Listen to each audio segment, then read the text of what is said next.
नमस्कार दोस्तों, स्वागत है आपका एसके डेन एकेडमी में। आज का वीडियो काफ़ी महत्वपूर्ण है, जो हम लोग एडिटोरिया का 5000 क्वेश्चन का डिस्कशन कर रहे हैं। तो आज का क्वेश्चन जो है, आप कोई भी एग्ज़ाम दे रहे हैं उसमें 2-3 क्वेश्चन जो है कन्फर्म है। तो कहने का मतलब है काफ़ी महत्वपूर्ण है, काफ़ी नया नया क्वेश्चन है।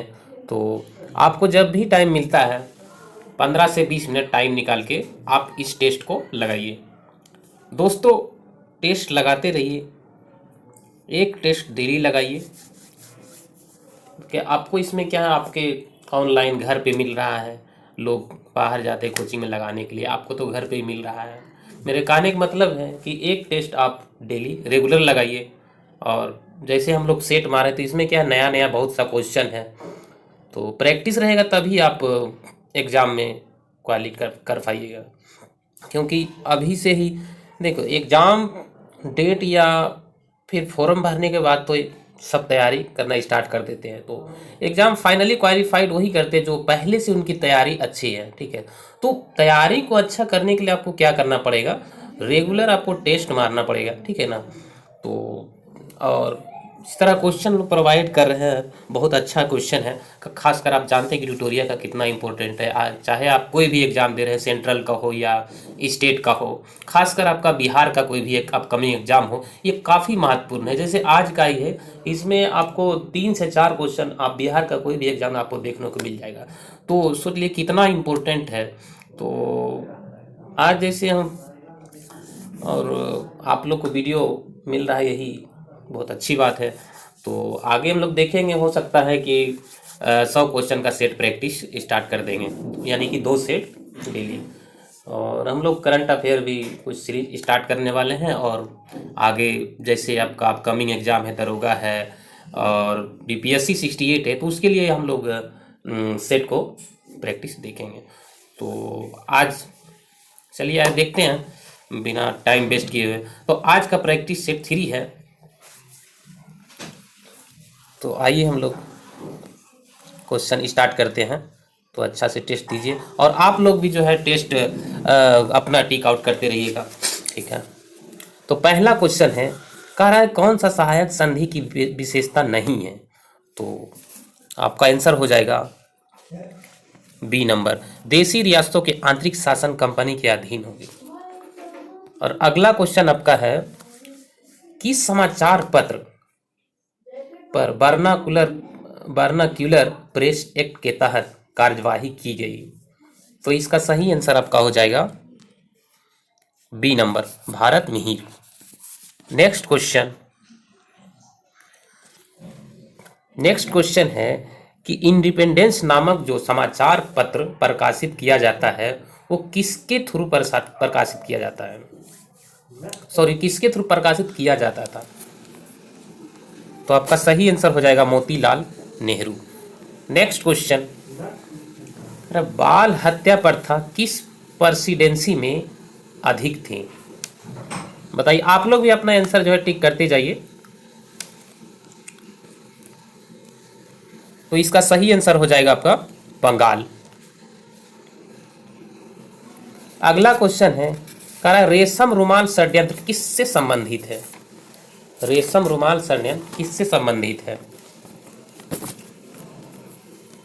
तो इसका आंसर हो जाएगा आपका मौलवी उबैदुल्ला सिंधी।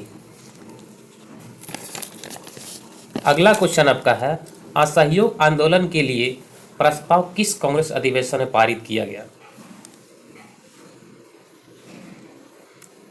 तो आपका सही आंसर हो जाएगा नागपुर अधिवेशन। अब बात है असहयोग आंदोलन का। तो असहयोग आंदोलन जो है 1 अगस्त 1920 को हुआ। ठीक।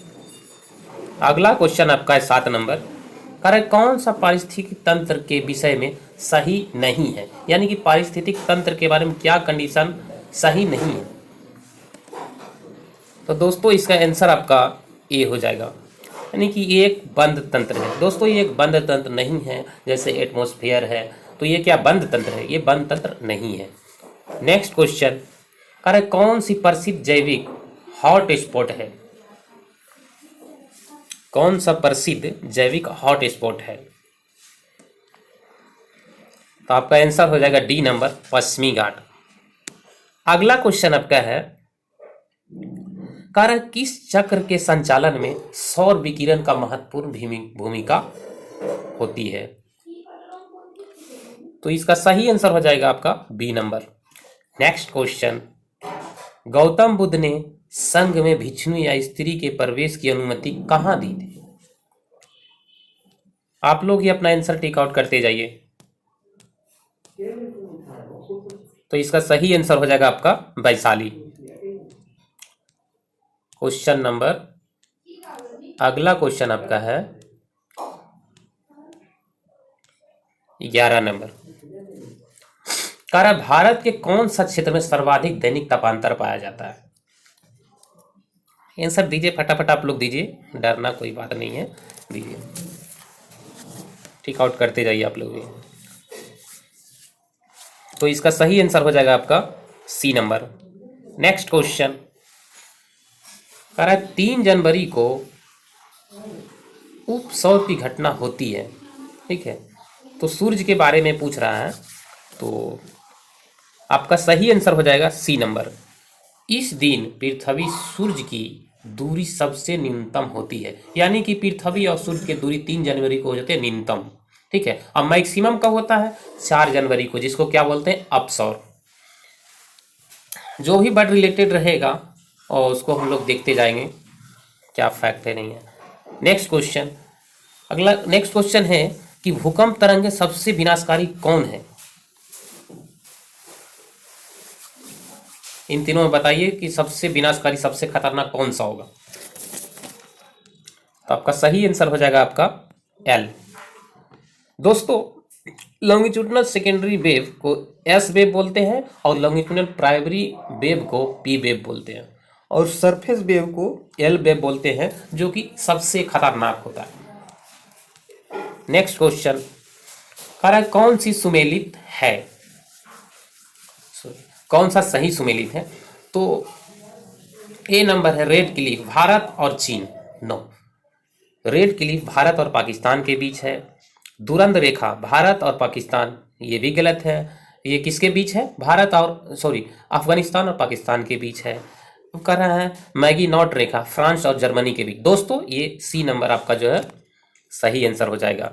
मैगी नॉट रेखा किसके बीच है? फ्रांस और जर्मनी के बीच। और हिंडनबर्ग रेखा किसके बीच है? हिंडनबर्ग रेखा आपका है क्या? पोलैंड और जर्मनी के बीच है। नेक्स्ट क्वेश्चन, कह रहे कौन सी पर्वत श्रृंखला सबसे लंबी है? तो आपका आंसर हो जाएगा डी नंबर। अगला क्वेश्चन आपका है, कह रहा है कौन सी अधिनियम द्वारा केंद्रीय बजट को राज्य के बजट से अलग कर दिया गया?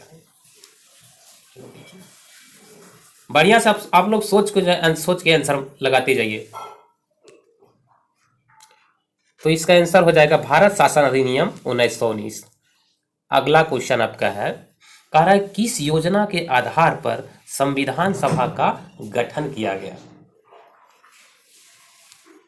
तो दोस्तों, इसका सही आंसर है ए नंबर, कैबिनेट मिशन योजना। नेक्स्ट क्वेश्चन, कह रहा है अंतरिम सरकार के गठन की घोषणा कब की गई?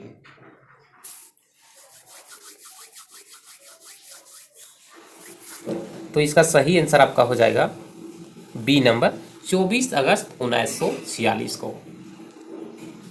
नेक्स्ट क्वेश्चन, कह रहा है कौन सा कथन सही है? जब राज्य में राष्ट्रपति शासन लागू हो तो संसद को संबंधित राज्य के लिए राज्य सूची पर कानून बनाने का शक्ति प्राप्त हो जाती है। राष्ट्रपति शासन के उपरांत भी संसद द्वारा बनाया गया कानून प्रभावी रहता है। दोस्तों, ये दोनों कथन आपका सही है।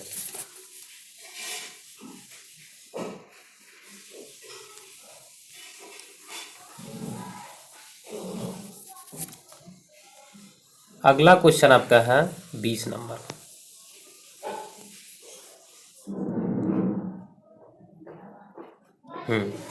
कह रहा है कि अनुच्छेद 54 का संबंध निम्नलिखित किससे है?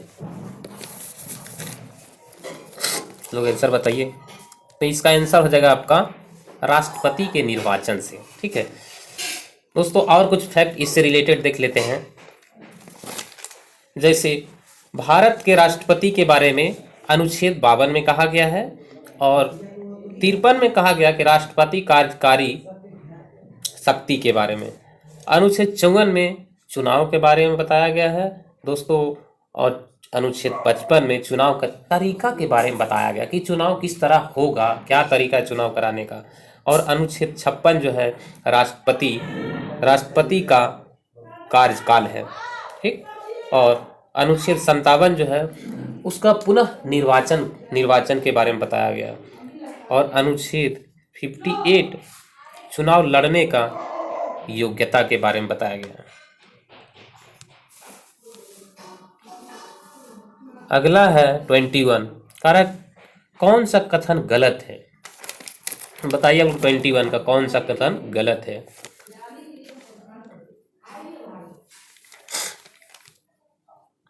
दोस्तों इसका सी नंबर गलत है। राज्य के लोक सेवा आयोग के अध्यक्ष या सदस्यों का वेतन भत्ता राज्य संचित निधि से दिया जाता है, जबकि पेंशन भारत के संचित निधि से दिया जाता है। नेक्स्ट क्वेश्चन कह रहा है कि वित्त आयोग के संबंध में दिए गए कथन पर विचार करिए। कह रहा है वित्त आयोग में एक अध्यक्ष पद और 2 सदस्य होते हैं। इनका कार्यकाल राष्ट्रपति के आदेश के तहत तय होता है। तीसरा है इनकी पुनर्नियुक्ति नहीं हो सकती है। तो दोस्तों इसका आंसर आपका हो जाएगा बी नंबर, यानी कि 1 और 3। नेक्स्ट क्वेश्चन कर रहा है कौन से आरबीआई की मौद्रिक नीति का मात्रात्मक उपकरण है। वैधानिक तरलता का अनुपात, नगद आरक्षित अनुपात, खुले बाजार क्रिया का अनुपात। तो ये आपका जो है ऑप्शन नंबर डी सही हो जाएगा।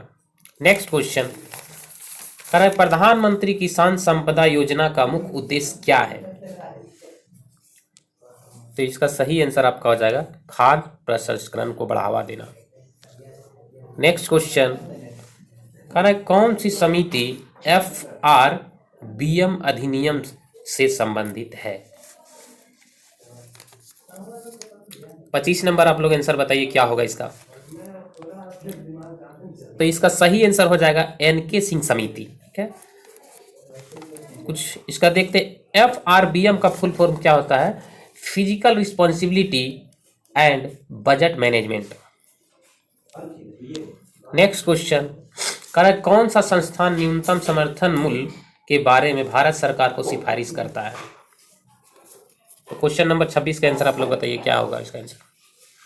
तो इसका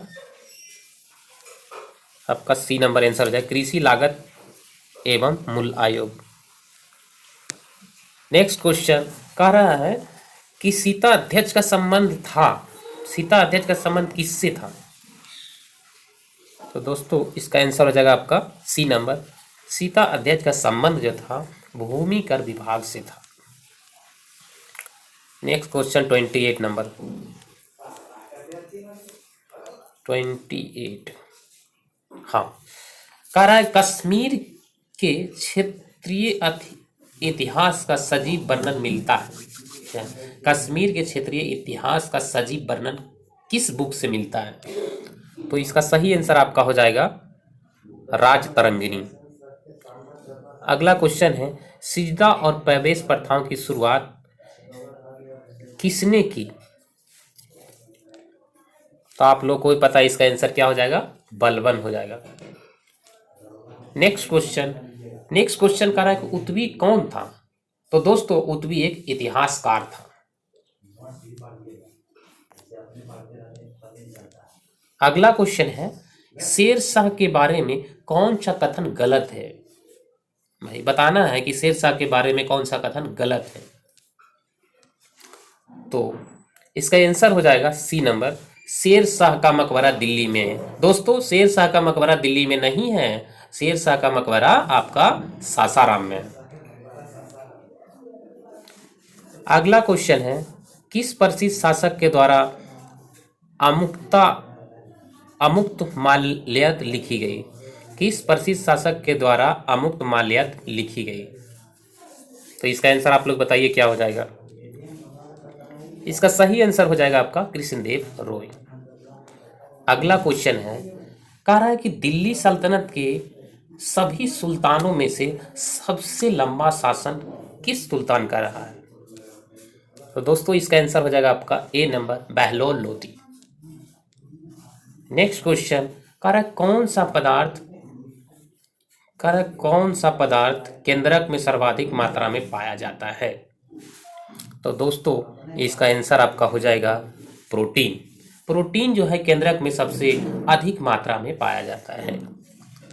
अगला क्वेश्चन आपका है कि प्रकाश संश्लेषण की प्रकाशित अभिक्रियाएं क्लोरोप्लास्ट में कहाँ संपन्न होती है या होता है जो ये। तो इसका सही आंसर आपका हो जाएगा ग्रेना। और नेक्स्ट क्वेश्चन है आपका, हेलोफाइट का संबंध किससे है या हेलोफाइट क्या होता है। दोस्तों हेलोफाइट्स वे पौधे जो लवण वाली मिट्टी में उगते हैं, डेट इज लवण युक्त मिट्टी में जो पौधा उगता है उसको क्या बोलते हैं अपना, हेलोफाइट्स।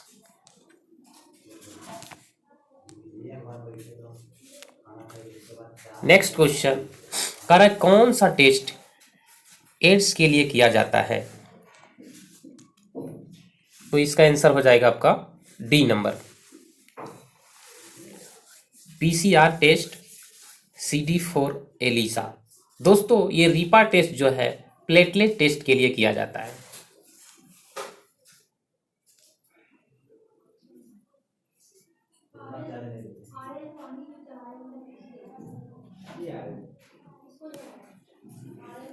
नेक्स्ट क्वेश्चन है 38, कह रहा है कौन सा रुधिर वर्ग के रुधिर प्लाज्मा में कोई एंटीबॉडी नहीं पाया जाता है।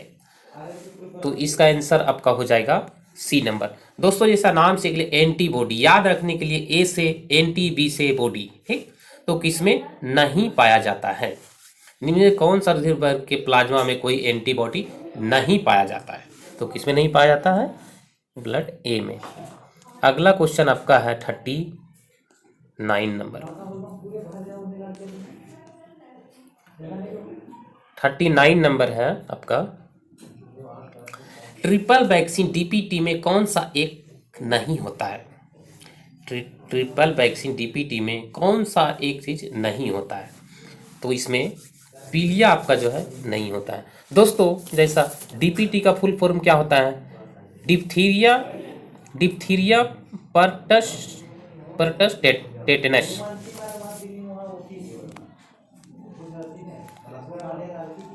और अगला क्वेश्चन आपका है, कारण अल्फा कण का द्रव्यमान हीलियम के एक अणु के बराबर होता है, इसकी तो कह रहा है कि इसका आवेश किसके बराबर होता है।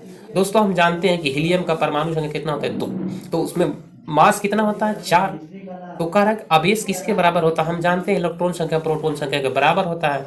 तो किसके बराबर हो जाएगा आपका, प्रोटॉन के बराबर हो जाएगा, 2 प्रोटॉन के बराबर। जो हीलियम का होगा वही अल्फा का होगा। दोस्तों अगर समझ में कोई भी डाउट हो तो आप कमेंट सेक्शन में जरूर कमेंट करें जाकर, और आपका कोई भी क्वेरी हो तो आप कमेंट सेक्शन में जरूर कमेंट करें। अगला क्वेश्चन है, न्यूटन के किस गति के नियम से बल का व्यंजक प्राप्त होता है।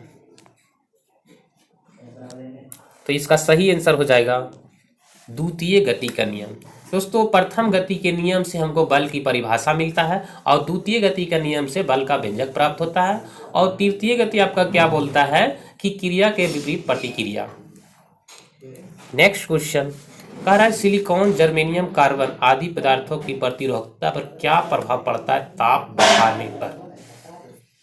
तो प्रतिरोधकता क्या प्रभाव पड़ता है, जब ताप बढ़ाते हैं तो उसका बढ़ता है।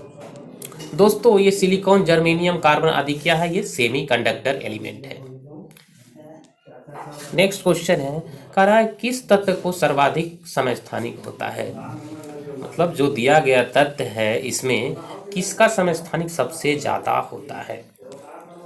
तो इसका आपका आंसर हो जाएगा पोलेनियम। पोलेनियम का समस्थानिक सबसे ज्यादा होता है। नेक्स्ट क्वेश्चन, हाइड्रोजन को जब हम जलाते हैं तो क्या बनेगा, या हाइड्रोजन के जलाने से क्या मिलता है? तो दोस्तों हाइड्रोजन के जलाते तो हमको पानी मिलता है। नेक्स्ट क्वेश्चन कह रहा है ग्रेफीन होता है। आप लोग ये अपना अपना आंसर टिक करते जाइए, नहीं हो तो वीडियो पॉज करके भी आप अपना आंसर लगाते जाइए। तो इसका आंसर हो जाएगा कार्बन का नैनो प्रतिरूप। दोस्तों ग्रेफीन क्या है? कार्बन का एक नैनो पार्टिकल यानी कि छोटा रूप है। नेक्स्ट क्वेश्चन कह रहा है विश्व रक्तदान दिवस कब मनाया जाता है? दोस्तों विश्व रक्तदान दिवस जो है आपका 14 जून को मनाया जाता है। बाकी सब फैक्ट देख लेते हैं, इसमें 4 ऑप्शन है, इसका क्या है दोस्तों? इसमें दिया गया 7 मई को विश्व नर्स दिवस मनाया जाता है, और आपका 9 मई को दिया जाता है मातृ दिवस मनाया जाता है, और 12 जून को जो है 12 जून को आपका विश्व बाल श्रम विरोध दिवस मनाया जाता है। जैसे अगर हम इसको इंग्लिश में बोले तो world day against child labour. Next question दोस्तों हम कुछ यहाँ पे क्या है कभी बाईलिंगुअल पढ़ाएंगे, आपका हिंदी में भी बताऊंगा और इंग्लिश में भी कभी, ठीक है। नेक्स्ट क्वेश्चन आप बताइए। नेक्स्ट क्वेश्चन आपका 47 है, मिलान है, तो बताइए इसका क्या होगा? 47 का आंसर आप लोग बताइए क्या होगा इसका आंसर? तो प्लाज्मा अनुसंधान, आपका प्लाज्मा अनुसंधान हो जाएगा आपका 47 का आपका प्लाज्मा अनुसंधान का हो जाएगा, प्लाज्मा अनुसंधान आपका गांधीनगर हो जाएगा, और आपका राष्ट्रीय समुद्री विज्ञान पणजी हो जाएगा, केंद्रीय खाद्य प्रौद्योगिकी अनुसंधान संस्थान आपका हो जाएगा मैसूर हो जाएगा, और भारतीय मौसम विज्ञान आपका दिल्ली हो जाएगा।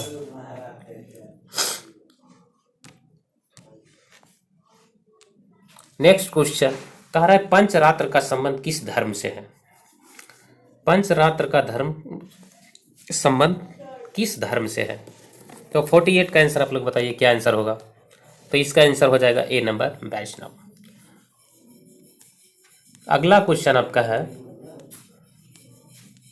अगला क्वेश्चन 49 कह रहा है एकमात्र भारतीय जिसे रसायन के क्षेत्र में नोबेल पुरस्कार प्रदान किया गया है, इसका आंसर बताइए आप लोग क्या होगा? तो इसका सही आंसर हो जाएगा वेंकट रमन रामकृष्ण। दोस्तों वेंकट रमन रामकृष्ण का जन्म जो तमिलनाडु राज्य में हुआ है, और इनको रसायन के क्षेत्र में 2009 में मिला है राइबोसोम संरचना एवं इनके काम के लिए मिला है। अगला क्वेश्चन कह रहा है कि भारतीय नौसेना की पहली महिला पायलट लेफ्टिनेंट शिवांगी स्वरूप बनी है, तो वो किस राज्य से है? दोस्तों ये आपका बिहार से है। तो आगे कुछ देखते हैं, कुछ स्मरणीय तथ्य है, मेमोरेबल फैक्ट, तो उसको हम देखते हैं, जो कि यहाँ से आपको कोई भी एग्जाम दे, अपकमिंग एग्जाम है तो उसमें 1 से 2 क्वेश्चन जरूर मिलेगा। दोस्तों सोचिए कि कितना ये इम्पोर्टेंट क्वेश्चन है, ठीक है। यहाँ से आपको 1 या 2 क्वेश्चन देखने मिलेगा ही, जो आप कोई भी एग्जाम अपकमिंग जो एग्जाम है, जैसे पहले मैं मेंशन कर चुका हूँ, बीपीएससी हो, दरोगा हो, बिहार एसएससी हो, जो भी एग्जाम हो, यहाँ से 2 से 3 क्वेश्चन कन्फर्म है। तो आइए देखते हैं ऋग्वेद के बारे में। कहा यह सबसे प्राचीन वेद है, इस वेद के ऋचाओं को पढ़ने वाले को होत्री कहा जाता है। इस वेद के 3रे मंडल में गायत्री मंत्र का उल्लेख है। इस वेद के 9वें मंडल में सोम देवता का उल्लेख है। इस वेद के 10वें मंडल में 4 वर्ण किस कौन कौन सा है? ब्राह्मण है, क्षत्रिय है, वैश्य है, शूद्र है। और आगे है कि इस वेद में इंद्र के लिए 250 और अग्नि के लिए 200 ऋचाओं की रचना की गई है।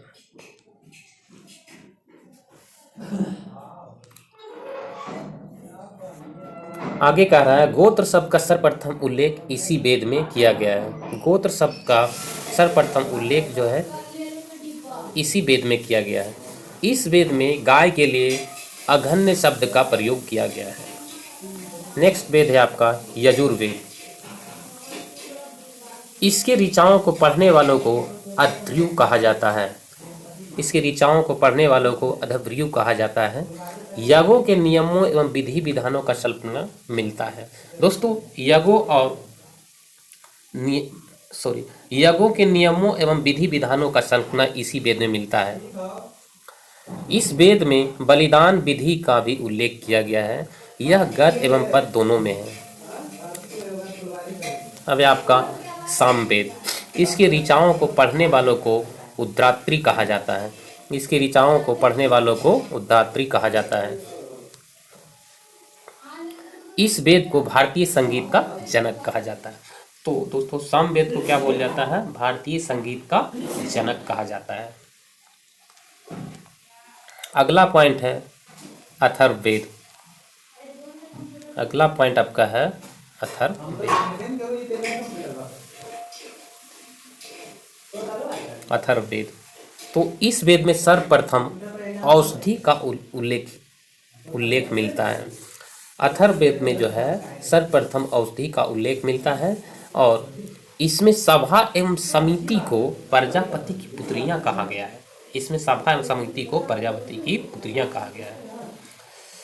अब है वेदों की संख्या 4 है और वेदांकों की संख्या आपका 6 है। पुराणों की संख्या 18 है और उपनिषदों की संख्या 108 है। और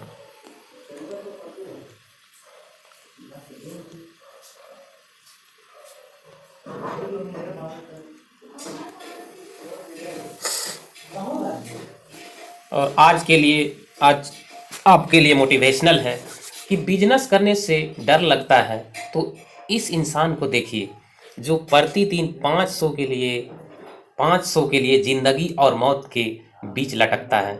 दोस्तों बहाना मत बनाओ। एक दिन आपको